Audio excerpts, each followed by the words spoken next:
В Ашхабаде в конференц-зале Государственного комитета Туркменистана по статистике прошло мероприятие «Гордые женщины мирной и благополучной Родины», вдохновленные прогрессом, где представительницы различных сфер деятельности обсудили вопросы укрепления роли женщины в обществе. В холле здания была организована выставка произведений туркменских художников и ковры ручной работы. Также были представлены блюда национальной кухни и семени, символ весеннего праздника Новруз. Особый акцент мероприятия был сделан на практических аспектах образования, здравоохранения и культурного обмена, а сотрудничество между различными секторами общества способствует устойчивому развитию. В результате встречи участники пришли к выводу, что активное участие женщин в общественной, образовательной и медицинской сферах является залогом процветания страны.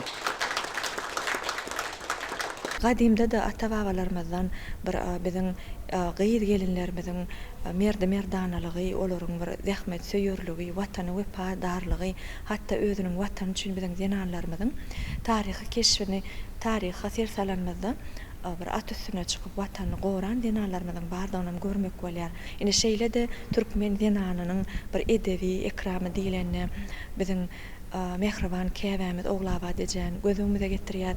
Oglaba deje dehtel terbiýesini, özleriniň maşgalasynyň mukaddesligini saklan bir şeýle ajaýyp nusgalyk mektep goýup zenanlarymyzyň biri.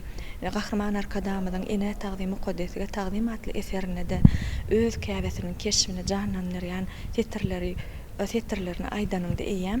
Şol ýerde bir zenan mertebesiniň has hem ýokary derejede ýurdumyza has hem dagranýanyny ýene bir gezek bir aýdyň göz ýetirýär. Şeýle ajaýyp zamanamyzda türkmen halkyny baky wagtyň goýuna ýaşadýan türkmen zenanlarynyň bir baýdagyny has hem belentde parladýan Gahrman arkadaly Gahrman serdarymyza köp sag bolsun aýdýar.